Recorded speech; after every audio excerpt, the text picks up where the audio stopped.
हाल के ग्राम सभा देवकलिया में प्राथमिक विद्यालय देवकलिया से मैंने कक्षा 5 तक की पढ़ाई की है और इसके उपरांत मेरा पोस्ट चूँकि सदरुद्दीनपुर है। सदरुद्दीनपुर ये मसौली ब्लॉक में आता है।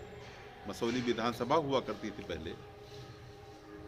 ब्लॉक तो मसौली है, लेकिन चूँकि तहसील नवाबगंज उसका भी है और नवाबगंज देवा ब्लॉक का भी है, इसलिए मेरा पोस्ट सदरुद्दीनपुर है। और पहले मेरा थाना देवा हुआ करता था जब मेरा जन्म हुआ। अब मेरे गांव का थाना इस वक्त जहांगीराबाद होता है। और इस तरीके से कह लीजिए कि मेरा जन्म ग्राम देवकलिया में हुआ और ननिहाल की गद्दी पर मुझे कुछ पैतृक प्रॉपर्टी भी मिली। क्योंकि मेरी माता की जो भी प्रॉपर्टी थी, हम 2 भाई थे, 5 भाई थे, 3 भाई हमारे ख़त्म हो गए थे, 2 भाई हम जीवित रहे। हमारे बड़े भाई का भी देहांत हो गया है। 2 भाइयों को ही ननिहाल की पूरी प्रॉपर्टी मिली।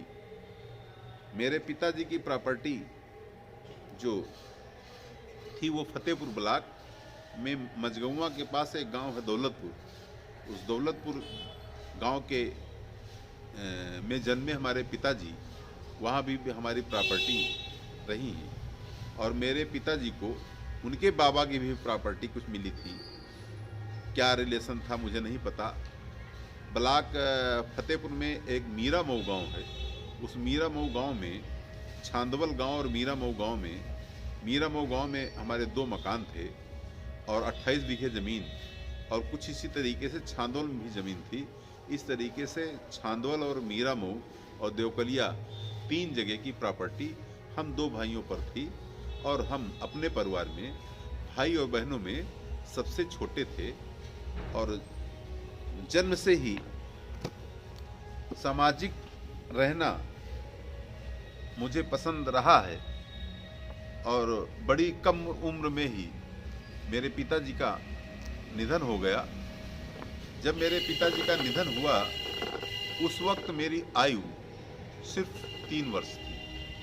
क्योंकि 15 जनवरी 1973 में मकर संक्रांति के दिन सुबह 4 बजे मेरा जन्म हुआ और 76 में मेरे पिताजी की डेथ हो गई।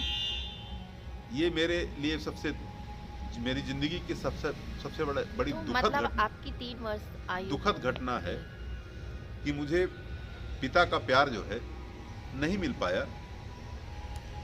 बचपन में ही पिता के न रहने के वजह से मुझे मेरे पास तमाम ज़मीन और मकान होने के बावजूद भी मुझे आर्थिक संकट के दौर से गुजरना पड़ा।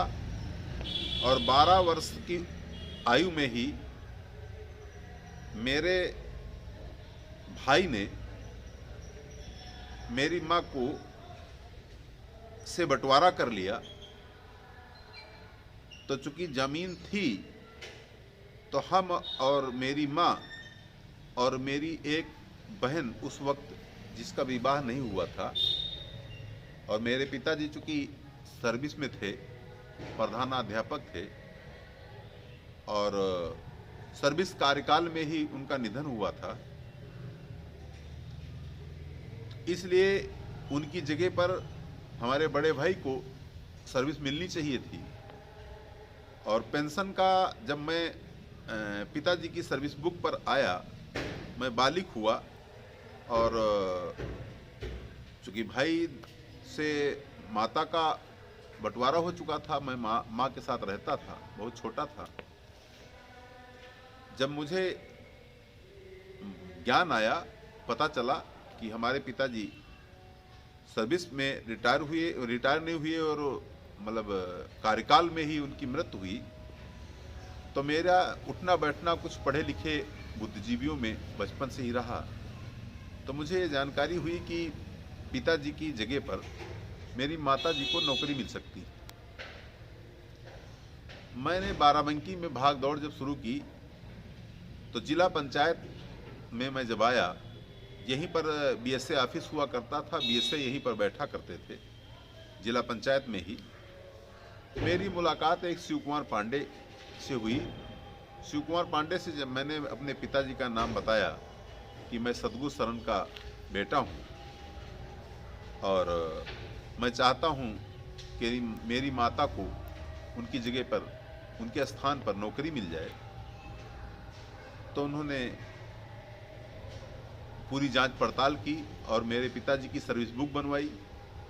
और सर्विस बुक में चूँकि मेरी माताजी की आयु काफ़ी हो गई थी, तो शिव कुमार पांडे जी ने बताया कि तुम्हारी माता की नौकरी नहीं लग सकती है और तुम्हारे बड़े भाई की भी नौकरी नहीं लग सकती, चूँकि उनकी भी आयु ज़्यादा हो गई है।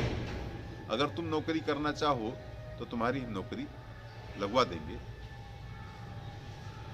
सर्विस बुक बनने के बाद मेरी नौकरी लगने के सारे पेपर तैयार हो गए और मुझे सरकारी नौकरी मेरी लग गई, मेरा जॉइनिंग लेटर बन के आ गया। लेकिन उस वक्त हमारी शिक्षा, चूँकि मिडिल स्कूल तक ही मेरी पढ़ाई कर पाया था और नेबलेट में 9th में जब मैंने नाम लिखाया, उस वक्त मेरा स्वास्थ्य खराब हुआ और मैं परीक्षा नहीं दे पाया। फिर मैं खेती किसानी का बोझ भी हम पर था। एक बहन थी जिसकी शादी नहीं हुई थी, माँ थी और हम थे। 3 लोगों का परिवार हमारा था। परिवार तो काफ़ी बड़ा था, लेकिन 3 लोगों का जो खर्च था वो हम ही को उठाना था। तो मैं खेती किसानी करता था, पढ़ाई करने का उस वक्त मुझे समय नहीं मिल पाता था। तो मेरी जो नौकरी लगी थी वो 4th क्लास में लगी थी। 4th क्लास की नौकरी करने की चाहत नहीं थी हमारी, क्योंकि ज़मीन जायदाद काफ़ी थी और अच्छी खेती किसानी में करता था। मैं आलू की खेती, मेंथा की खेती और तरबूज की खेती, टिंडा और ककड़ी, इस तरीके के व्यवसाय करता था। सरसों और मसूर, अरहर और गन्ने की खेती करता था। काफ़ी अच्छी खेती करता था। मैं कम उम्र में नाबालिग ही था, मैं बालिग भी नहीं हुआ था और खेती किसानी के काम को बाखूबी में ठीक ठाक करने लगा था। तभी मेरे दिमाग में आया कि नौकरी से अच्छा है कि हम कोई व्यवसाय कर लें। लेकिन चूंकि मैं सबसे छोटा था, मेरी माँ मुझे इजाज़त नहीं दे रही थी कि मैं कोई व्यवसाय करूं, और व्यवसाय करूं तो दूर न करूं। लेकिन फिर भी मैंने अपने मन की सुनी, अपने माता को कन्विंस किया, उन्हें उनकी स्वीकृति लेते हुए मैं देवा शरीफ में आकर के एक दुकान मैंने किराए पर ली और वहाँ पर मेंथा का व्यापार मैंने किया। उस वक्त मेंथा का तेल 100 से 150 रुपया किलो बिकता था और मेरा व्यापार काफ़ी अच्छा चला। मेरी काफ़ी गुडविल मेंटेन हुई और ठीक ठाक पैसा मैंने उसी व्यापार के दौरान देखा। उस समय हमारे पास लाखों रुपया का टर्नओवर हुआ करता था, जो मैं खेती किसानी से इतना पैसा नहीं कमा पाता था। कमाता तो था, लेकिन खेती में लागत बहुत लगती थी। पता चला कि 50,000 का आलू मैंने बेचा, लेकिन जब फसल बोने का नंबर आता था तो उसमें 40,000 रुपये की लागत आ गई, तो बचा कितना? 10,000। तो उसी 10,000 में मुझे अपनी बहन की पढ़ाई, अपने माँ का खर्चा और अपना खर्चा ये भी चलाना पड़ता था। और कम उम्र में ही मेरी शादी भी हो गई थी। शादी होने के उपरांत मैं मेंथा का व्यापार कर ही रहा था। उसी समय मेरी बड़ी बेटी का जन्म होता है। ये सन वही 91-92 की बात है, जब मेरी बड़ी बेटी का जन्म हुआ। उस वक्त मेंथा के व्यापार में अच्छा पैसा मैंने कमाया था और जब पैसा ठीक ठाक हो गया तो मेरी चाहत थोड़ी राजनीति की तरफ मेरा रुझान हुआ और 91 में भारतीय जनता पार्टी से चुनाव लड़ रहे कपिल देव कुसमेस जो लोकसभा से चुनाव लड़ रहे थे, उनके चुनाव में मैं उनके भाई मुकेश कुसमेस के साथ उनको चुनाव लड़ने के लिए मैदान में आया और ओम प्रकाश वर्मा लोहंजर और स्वयं मैं उस वक्त प्रेम शंकर एडवोकेट और मुकेश कुसमेस जो कपिल देव कुसमेस के भाई हैं, उनके साथ उन्हें चुनाव लड़ा रहा था। उस वक्त गांव का नाम लोग मुझे पप्पू वर्मा, पप्पू भैया या पप्पू सेठ कह के बुलाते थे, इसलिए कि चूंकि मैं छोटा बहुत था और बड़ी कम उम्र में ही मैंने धन अर्जन की व्यवस्था बड़ी गरीबी से निकल करके कर ली थी, तो अपने दोस्तों पर पैसा मैं खर्च भी करता था। मेरा साथी कोई गरीब गुरबा होता था तो कभी उसको कपड़े खरीद देता था, कभी जूते खरीद देता था, कभी चप्पल खरीद देता था, कभी जाड़े के मौसम में किसी के पास रजाई नहीं होती थी तो रजाई दे दिया करता था, तकिया दे दिया करता था, बिस्तर दे दिया करता था। इस तरीके से हमारी लोकप्रियता जो है, हमारे गांव के गरीबों में हमारी लोकप्रियता काफ़ी रही। हमारे गांव के जो फकीर हैं, उन फकीरों के यहाँ हमारा एक नौकर था जिसका नाम था गयासुद्दीन। वो मेरा अंधभक्त था। मेरे मुंह से निकले हुए शब्द को वो हर भरसक प्रयास पूरा करता था। इस तरीके से हमारे खेतों में काम करने वाले जो पेटेंट लोग थे, वो हमारे खेतों में अगर कोई काम होता था, अगर मैं खेत पर उपस्थित रहूं या न रहूं, उसमें जैसे एक उमर नाम का लड़का था, एक यूसुफ नाम का लड़का था और एक हिदायत नाम का लड़का था, एक हनीफ नाम का लड़का था, एक निसार नाम का लड़का था, एक निसार नऊ नाम का लड़का था। इस तरीके से गयासुद्दीन का नाम का लड़का था, नसीर नाम का लड़का था और प्रमोद गौतम नाम का लड़का था। ये लड़के हमारे खेत में अगर काम हो तो हमारे गांव में कोई चाहे इनको 2 गुना मजदूरी देता तो भी नहीं जाते थे खेतों में काम करने। और वो इसलिए नहीं जाते थे क्योंकि मेरी माँ कभी कभी मुझ पर नाराज भी हुआ करती थी। मैं मजदूरी तो देता ही देता था, लेकिन मेरे खेतों में जो आलू कट जाया करता था, मैं घर नहीं लाता था। मैं उन्हीं मजदूरों में सब शाम को बांट दिया करता था। इस बात से जो है काफ़ी प्रसन्न हुआ करते थे हमारे गांव के लोग कि सेठ के खेत में काम करने जाओगे तो वो जो है हमेशा काम कोई नहीं भी होता तब भी दुख मुसीबत पर काम आ जाते हैं। हमारी बागें वगैरह हुआ करती थी। जाड़े के मौसम में किसी की अगर मिट्टी हो गई तो उसको हम लकड़ी दे देने का काम करते थे और तापने के लिए भी लकड़ी देते थे, खाना बनाने की भी लकड़ी दे दिया करते थे। तब गैस चूल्हा सिलेंडर नहीं हुआ करता था, जिनका मैं कभी किसी से पैसा नहीं लिया करता था। कई मकान हमारी ज़मीनों में गांव में बने हैं जिनको मैंने न खाली कराया और न उनसे पैसा लिया।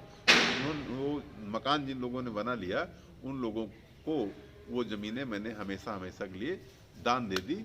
ये मेरी गांव की जो कहानी है और इसी से मिलती जुलती कहानी ये है कि फिर मेरा व्यापार मेंथा से मेरा फर्नीचर हाउस पे आया और कुछ कह लीजिए मेरी किस्मत अच्छी है। और हमने ये भी तो सुना है कि आपने 1996 में फिर से कपिल देव कुसमेस को चुनाव लड़वाया था। हाँ, कपिल देव कुसमेस के परिवार से हमारे अच्छे रिश्ते बन गए, क्योंकि मुकेश कुसमेस और चुच्चू भैया के नाम से उनको लोग कहते थे। हमारे उनके अच्छे दोस्ताना संबंध हो गए, आज भी हैं। वो संबंध आज भी बरकरार है। आज 30-32 साल हो गया, वो संबंध जीवंत है। और आपने 2006 में एक संस्था की स्थापना की थी। हाँ, 2091 में कपिल देव कुसमेस को चुनाव लड़ाया, फिर 96 में चुनाव लड़ाया, फिर 2012 में उनको विधानसभा चुनाव लड़ाया और फिर 2002 में मैं पत्रकारिता के क्षेत्र में आ गया। और पत्रकारिता के क्षेत्र में आने से पहले मैं बाराबंकी मुस्तकिल रूप से आ गया हूँ। जब मैं मुस्तकिल रूप से आ गया तो देवा रोड और मंजपुरवा रोड पर के कॉर्नर पर जो 3 मंजिला मकान बना है, वो मकान जो है 2 मंजिला बना था। उस मकान को मैंने खरीदा गांव से आकर के खरीदा, और उस मकान को खरीदने के बाद उसकी डेंटिंग पेंटिंग कराई। नीचे सब दुकानें थी, सेकेंड फ्लोर पर मैं रहता था और 10 साल मैं वहाँ पर रहा हूँ। उसी कार्यकाल में 2002 में मैं पत्रकारिता जगत में आ गया, और उस वक्त क्राइम दुनिया और सीआईडी पत्रिका में मैं प्रबंध संपादक के रूप में काम कर रहा था। उस वक्त जब लोगों के पास गाड़ियाँ मार्शल और सोमो का दौर था, मार्शल और सोमो कम ही गाड़ियाँ हुआ करती थी, तब मेरे पास उस वक्त मार्शल गाड़ी थी, और मेरी लोकप्रियता और प्रभुता इसी तरीके से बढ़ती गई। और उस समय मैं बिल्कुल यंग था, गाड़ियों का शौक भी था। तब मेरे पास बुलेट मोटरसाइकिल, और भाई शहर में मकान था ही, मेरे पास 4 व्हीलर गाड़ी मार्शल मेरे पास गाड़ी थी, ड्राइवर भी मेरे पास था, बुलेट मोटरसाइकिल थी। और फिर मैं बाराबंकी आने के बाद मैं प्रॉपर्टी के बिजनेस में आ गया। तो मेंथा का व्यापार और फर्नीचर का व्यापार से जो पैसा खाली हुआ, वो पैसा मैंने प्रॉपर्टी में लगाया। आज आप जहाँ बैठी हैं, ये ज़मीन मैंने स्क्वायर फीट में नहीं खरीदी थी जी। ये ज़मीन मैंने बीघे में खरीदी थी। ये 10 बीघे का नंबर है, जिसमें से 4 बीघे ज़मीन मैंने खरीदी थी, और 4 बीघे ज़मीन मात्र मैंने 4 लाख में खरीदी थी। लिखा पढ़ी समेत मैंने जो है ये ज़मीन खरीदी थी। 4.5 लाख रुपए में मैंने ज़मीन खरीदी थी। इस वक्त यहाँ पर 2000 रुपये स्क्वायर फीट का रेट है। इस वक्त अगर यहाँ पर ज़मीन खरीदी जाए तो 2 करोड़ रुपया कच्चा बीघा का रेट है। मतलब 4 बीघे ज़मीन कम से कम 8 करोड़ रुपए की ज़मीन हो गई। ये यहाँ की महत्ता बढ़ी है। लेकिन जब मैंने खरीदी तो ये गड्ढा था, कोई रास्ता नहीं था। यहाँ पर काफ़ी मिट्टी पट्टी है, यहाँ काफ़ी रास्ते बने हैं। आज 2017 में मैंने भारतीय जनता पार्टी से अपनी बेटी को चुनाव लड़ाया, भारतीय जनता पार्टी के सिंबल पर चुनाव लड़ाया। भारतीय जनता पार्टी ने हम पर विश्वास किया, भारतीय जनता पार्टी ने हमको टिकट दिया, और चुनाव मैंने बेटी को लड़ाया, और भारी बहुमत में चुनाव वो जीती भी। इस वक्त वो लक्ष्मणपुरी वार्ड से सभासद है और अधिवक्ता है, हाई कोर्ट में बैठती है। और मेरी छोटी बेटी भी एडवोकेट हो गई है।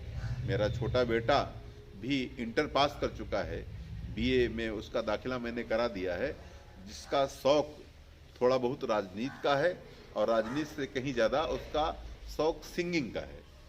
और मैं 2014 से फुल फ्लैश राजनीति में आ गया हूँ, और व्यापार को थोड़ा पीछे छोड़ दिया हूँ, क्योंकि व्यापार और राजनीति दोनों एक साथ नहीं हो पाता। तो अब मैं पूर्णतः राजनीति में दखलंदाजी रखता हूँ, और पत्रकारिता भी नहीं हो पाती, क्योंकि पत्रकारिता और व्यापार और राजनीति ये 3 काम एक साथ नहीं हो सकते। इसलिए मैं फुल फ्लैश राजनीति में आ गया हूँ। अच्छा, आप ये बताना चाहेंगे कि आपके साथ जब आप इतने मुकाम पे पहुंचते गए, अपनी मेहनत के बल पे पहुंचे हैं, जी, ये आप जानते हैं या आपके जानने वाले जानते हैं? अदरवाइज कोई नहीं जानता। फिर भी मतलब आपको इन तक मुकाम तक पहुंचने के लिए काफ़ी लोगों ने रोका होगा, काफ़ी लोग आपसे चिढ़े होंगे, या कुछ घटना भी घटी होगी, तो इसके बारे में आप क्या बताएंगे? ये तो सबके साथ होता है। जब मैं बचपन में खेती करता था, तो हमारे खेतों को चोरी से जो है हमारे कंपटीटर देखने आते थे कि आखिर ये आरसी पटेल के खेत में क्या है। हमारे मतलब खेत में इतने मोटे मोटे आलू के वो डंठल हुआ करते थे, और उसका कारण मैं बताना चाहता हूँ आपको कि मैं गोबर की खाद इस्तेमाल करता था। गांव में जो बड़े बड़े ढेर होते थे, जिनके ज़्यादा जानवर होते थे, उनकी गोबर की खाद मैं खरीद लेता था। मैं डाया, एनपीके और यूरिया का इस्तेमाल कम करता था। इसलिए मेरे खेतों की मिट्टी अच्छी होने के साथ साथ उनमें जो मैं खाद डालता था, जिस खाद की आज चर्चा की जाती है ऑर्गेनिक खेती की, ऑर्गेनिक खेती को मैं तब करता था जिसका प्रचार अब हो रहा है। तो हम चूंकि खेती भी करते थे, तो हम आधुनिक तरह खेती करते थे। जैसे इस समय खेती में नाम रामशरण वर्मा का नाम जिले में नहीं बल्कि प्रदेश में रामशरण वर्मा का काफ़ी नाम चल रहा है। तो हमारे खेतों में कुछ हम समय पर खेती करते हैं, समय पर आलू की बुआई, समय पर सरसों की बुआई, समय पर अरहर की बुआई, समय पर गन्ने की बुआई, समय पर मटर की बुआई, समय पर धनिया की बुआई, समय पर मूंग की बुआई, समय पर चने की बुआई। समय पर काम करो, जब भी कुछ करो समय पर करो।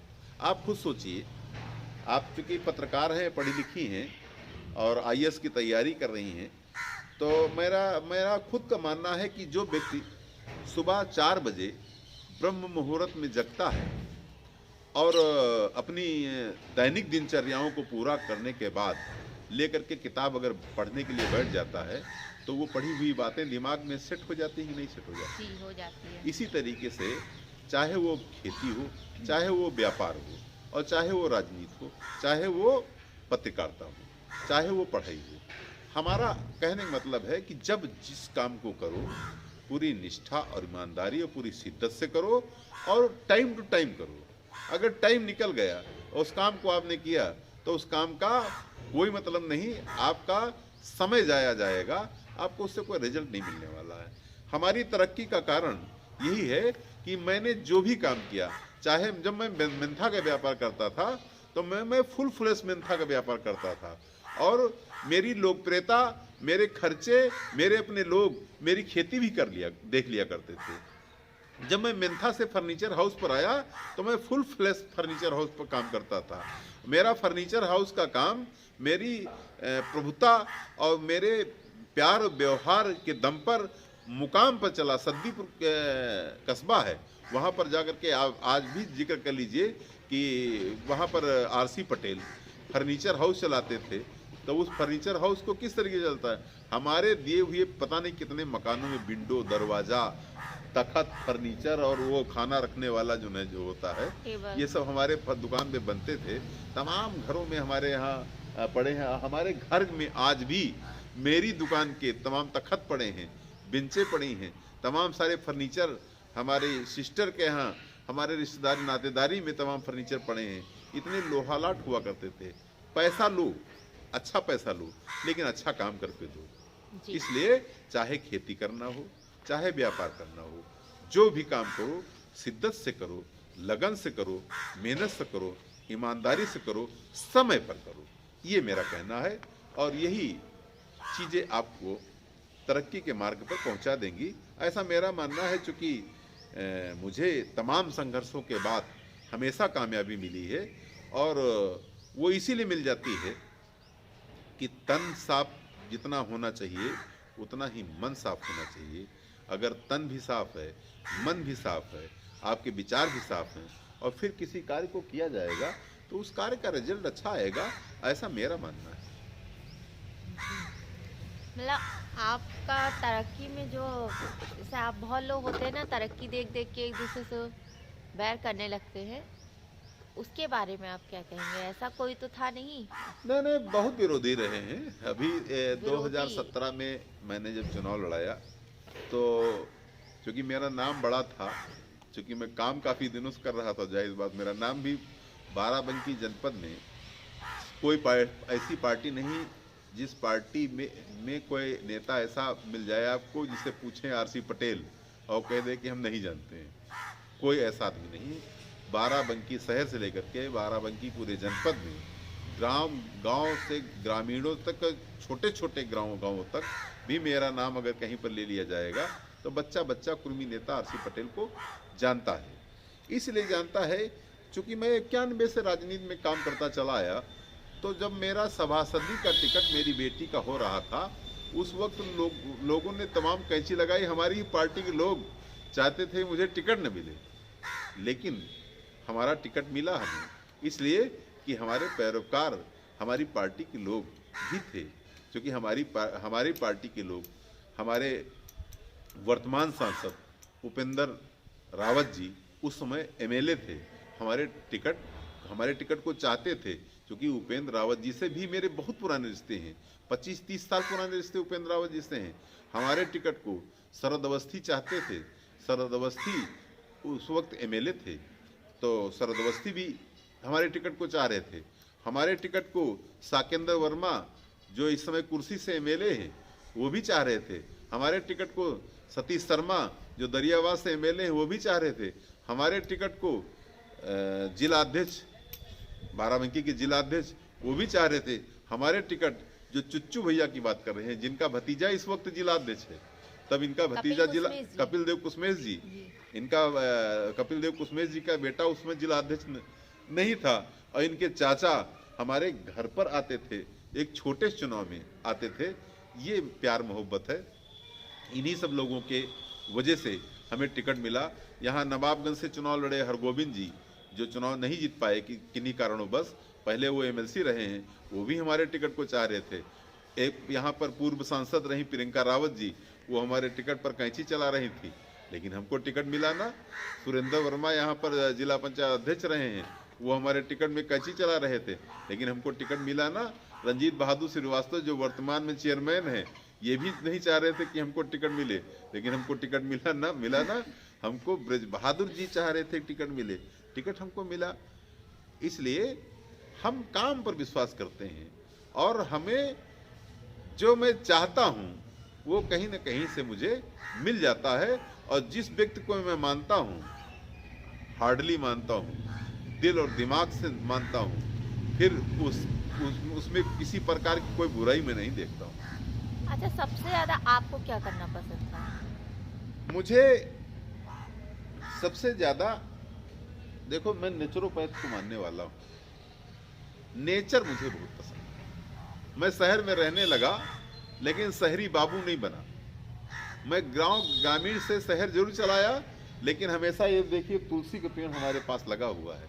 ये तुलसी पेड़ जो है 24 घंटे ऑक्सीजन देता है। ये हमारे यहाँ सरसों लगी हुई है, पीछे लहसुन लगा हुआ है, वो देखो जराकुश लगा हुआ है, केला लगा हुआ है, तमाम तरीके की औषधियाँ लगी हैं। ये मेरा किचन गार्डन है और मेरा फार्म हाउस है इसी बड़े चौराहे पर। उसमें मूली और सोया मेथी और सरसों जो घर में घरेलू खान पान की चीज़ें हैं वो मैं स्वयं अपने खेत में पैदा कराता हूँ और उसमें डाया और यूरिया का इस्तेमाल नहीं करता।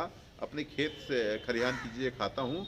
मैं नेचर और नेचुरोपैथ को मानता हूँ, क्योंकि तुलसी धन धाम शरीर तक, ये हमारा शरीर और हमारा स्वास्थ्य अगर अच्छा है तो सब कुछ अच्छा है।